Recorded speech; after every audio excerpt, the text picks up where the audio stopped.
Hey guys, this is Sam with Keller Realty. Today's video, I'm going over 5 things that I think every homeowner should be paying attention to towards the beginning of the year, like this time around. For short, I'm going to be abbreviating it as CPFCP. Please watch the entire video and you'll find out why. The very first thing is change your air filters, guys. I have an alarm, a reminder that goes up in my Google Calendar on the first of every year, and that is to change my air filters. It also has the sizes of my air filters. That is a recurring event that goes off on January 1st, April 1st, July 1st, and October 1st. You want to make sure that you change your air filter so that you are inhaling, you're breathing in really good air, fresh air. Number 2, that is lengthening the life of your AC system.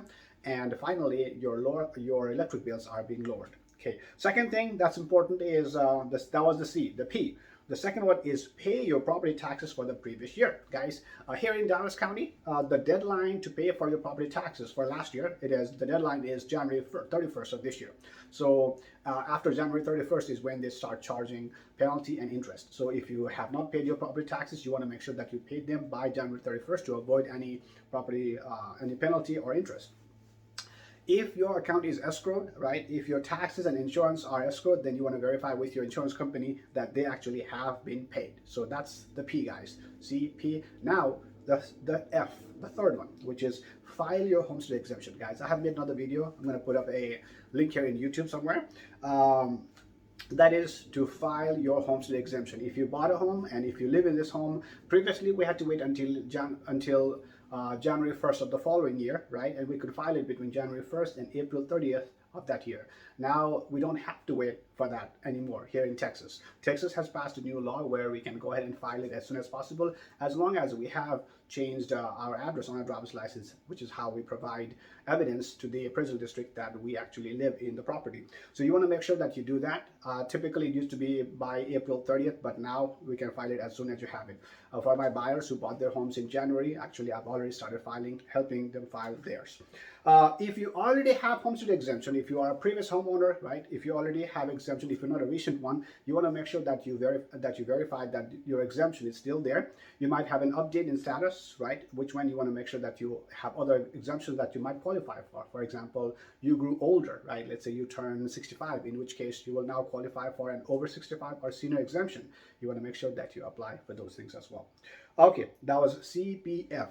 The fourth one, the C, okay? Now that is to claim proper tax deductions, guys. Now I made another video on this. I'm going to put a link here in YouTube somewhere. When filing your income taxes by April 15th, you want to make sure that you file for exemptions, for deductions that you qualify for. Okay, this is when you file your income taxes by April 15th. The ones that you typically file would be your property taxes, your mortgage interest, your mortgage insurance, and then your home office.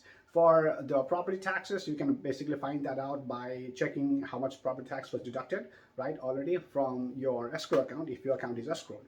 If your account is escrowed, you have to wait until you receive what is called a 1098 form from your mortgage company that will state the mortgage insurance that was paid on behalf of you, right, the mortgage interest that you paid, and the property taxes if it was escrowed. If your account is not escrowed, then basically you will not have mortgage interest or mortgage or premium, right? But you will only have taxes, which you can basically pay, which you can claim without waiting for the 1098, because you will not receive that. I am not a CPA, so you want to consult your accountant, your CPA, your tax advisor regarding what deductions you will qualify for. Number 5, that was C, P, F, C, and the final P.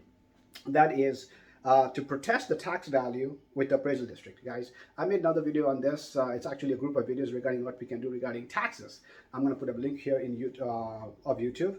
And that is to protest your tax value with the appraisal district, guys. The deadline to do that here in Dallas County is April 15th, or 30 days after the appraisal district has sent the notice out to the homeowner. You want to make sure that you file it on time so that you are lowering your assessed value, right? Your assessed value, so that that is lowering the tax value, the tax owed to the appraisal district for the taxes, property taxes. Those are the 5 things, guys. CPFCP, that is change your air filters on January 1st, pay your property taxes or verify that your property taxes have been paid by January 31st, right? Third one is file your homestead exemption, right, as soon as possible. Fourth one is to claim proper tax deductions when you file your income tax on April 15th. And finally, protest the tax value with the appraisal district, guys. That is by May 15th. Any questions you may have about real estate, give me a buzz, 972-666-7072. This is Sam with Keller Williams Realty, signing off.